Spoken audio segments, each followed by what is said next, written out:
बिस्मिल्लाहिर्रहमानिर्रहीम। अस्सलाम वालेकुम दोस्तों, कैसे हैं। आज की वीडियो में मैं आपको बताने जा रहा हूँ हरूफ शक, हरूफ बदल, हरूफ नफ़ी। तो हम हरूफ नफ़ी से शुरू कर लेते हैं। 14वीं किस्म है हरूफ की, किसी बात को रद्द करने वाले अल्फाज। ये किसी बात को झुठलाने के लिए इस्तेमाल होते हैं। इसकी मिसालें देख लेते हैं।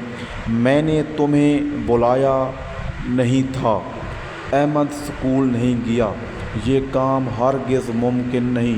तो इन जुमलों के अंदर किसी भी बात को रद्द या झुठलाया जा रहा है मिसालों के ज़रिए।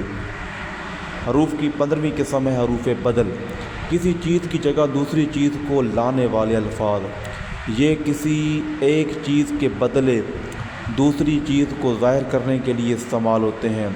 इसकी मिसालें देख लेते हैं। मैंने चाय के बजाय कॉफ़ी पी, उसने मैच देखने की बजाय किताब पढ़ी। तो इस जुमले में हरूफ बदल के ज़रिए एक चीज़ की जगह पर दूसरी चीज़ को लाया गया है। हरूफ की 16वीं किस्म हरूफ शक, किसी बात पर शक ज़ाहिर करने वाले अल्फाज। ये किसी बात पर शक या तज़ब्ज़ुब ज़ाहिर करते हैं। इसकी मिसालें देख लेते हैं।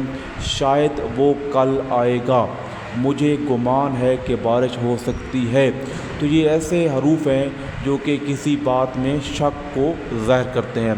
तो नाज़रीन, आज की वीडियो के अंदर हमने हरूफ शक, हरूफ बदल, हरूफ नफ़ी को सीखा।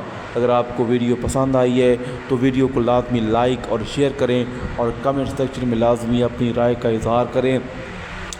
तब तक के लिए दीजिए मुझे इजाज़त। मिलते हैं नेक्स्ट वीडियो में। अल्लाह हाफ़िज़।